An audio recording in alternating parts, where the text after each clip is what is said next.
What if I told you that one of Singapore's most prestigious districts is about to be completely transformed, bringing up to 20,000 new homes, a brand new MRT station, and even HDB flats for the first time in 40 years? And guess what? It's happening in a place that's extra special to me because it's practically in my neighborhood, the Turf City. For decades, this huge piece of land in Bukit Timah has been known as the lifestyle spot. But now, it's set to become one of Singapore's biggest and most exciting urban redevelopments. Today, we're kicking off our expanded transformation series right here, breaking down the plans for the former Singapore Turf Club site. We'll be going through the key timeline, what the new estate will look like, and most importantly, which properties are likely to benefit the most from this entire transformation. But first, if you want to stay ahead of the curve on Singapore's property market, make sure you like this video, share it with your friend, and hit that subscribe button so that you don't miss out on our next episode. In our introduction episode, we covered the 3 phases of transformation and how it can affect property growth.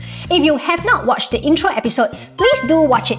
Just a quick recap of the 3 phases. Firstly, phase 1, the announcement, the long-term plan, when plans are announced and awareness is raised. At this stage, the area is usually still underdeveloped, prices are relatively affordable because the vision hasn't materialized yet. Phase 2, the completion, mid-term phase. MRT stations open, commercial hubs launch, or new amenities are operational. This is when demand rises sharply, more people want to live, work, and invest in the area because the convenience and lifestyles appeal are now tangible. Phase 3, the infrastructure, short-term plan, where the transformation reaches full maturity. Homes are built, community are thriving, and now the final pieces of infrastructure are coming together to complete the vision. At this stage, property values stabilize but maintain premium pricing due to livability and reputation. For investors and home buyers, understanding these phases is key to leveraging a transformation. For Turf City, we are currently moving from the initial planning stage into the mid to long-term phase. The Turf City site is a massive 176-hectare plot,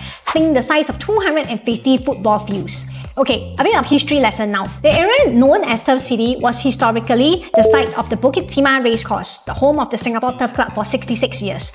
Horse racing ceased at the Bukit Timah location in 1999 when the club relocated to the new Kranji racecourse, which has also just ceased operation. Subsequently, the expensive grounds and former grandstand were leased out and rebranded as Turf City, which became a popular lifestyle and recreational hub. I'm sure most of you would have been there to eat, shop, or even send our children for enrichment classes. In fact, my youngest girl attended the childcare center and learned horseback riding from the stable there. Turf City was operating on interim leases until its final closure at the end of 2023 to make way for future residential development. So, what's in the pipeline for this new Turf City? The URA plans to build between 15,000 and 20,000 new public and private homes over the next 20 to 30 years. Some of the key features of the new estate. This is an important one, an unprecedented move for this prestigious district. First new HDB's flat coming into Bukit Timah in almost 40 years alongside private condominiums.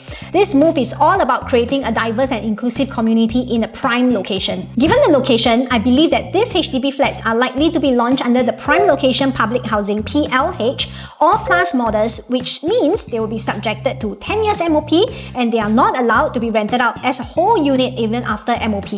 When it comes to sale, these HDBs will also have to follow tighter resale conditions as well. Number 2, mega connectivity. This estate will be car-lite and pedestrian-friendly. Most of the developments in the area will be within a 10-minute walk or 800 meters from the MRT station. This is made possible by 2 key stations, 6th Avenue MRT and the brand new Turf City MRT station on the upcoming Cross Island line. Part of the transformation plan is to conserve the heritage in the area. Thus, 27 heritage structures will be retained and integrated, including the iconic North Grandstand and the former stables. This will be repurposed into community, retail, and recreational spaces.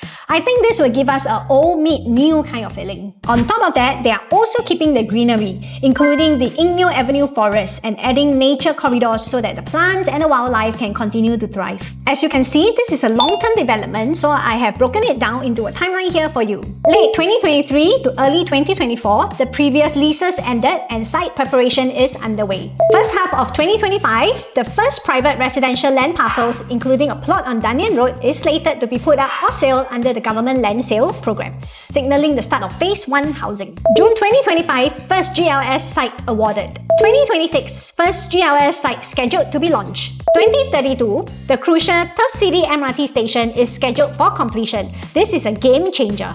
Early 2030s, the first public and private housing projects are expected to be completed, moving the area into a solid mid-term phase. Next, let's dive into the URA Master Plan. So here we can see there will be 20 over plots of residential land, 3 mixed development, 1 education site, 1 healthcare, and 1 worship site. Let's talk about the first out of the 20 plus GLS sites in this area. The first GLS site along Danyan Road near 6th Avenue MRT was awarded to Fraser Property, CSC Land Group, and Sekisui House. The land, which would yield about 380 units, was bidded for 1410 PSF PPR. Sale price is estimated to be around 2,009 to 3,000 PSF.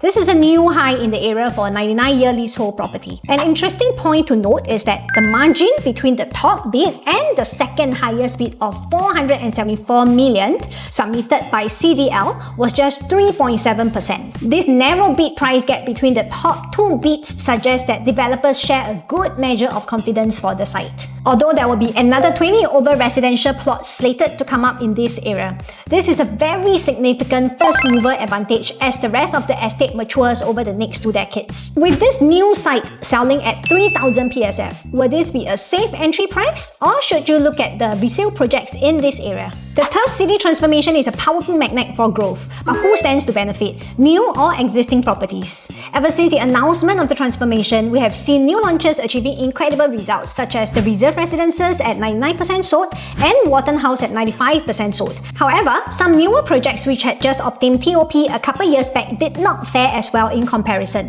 Why? This is where we will analyze in detail in the upcoming episode. Don't forget to keep a lookout. In conclusion, the Turf City transformation is truly a game changer. We are talking about 20,000 new homes, major infrastructure upgrades, and the all-important Turf City MRT station, which brings us direct to the west and the east all the way to Changi, making the location much more attractive to a wider tenant and buyer pool. This area is primed for growth in the next 2 to 3 decades. But now, we want to hear from you. If you could secure one of the first HDB flats in Bukit Timah in 40 years or a new private condo, which one would you choose? Let us know in the comments below. That's all for our first expanded episode of the Transformation series. We hope you got some valuable insights. Don't forget to like, share, and subscribe for more in-depth looks at Singapore's biggest property transformation. See you in the next episode.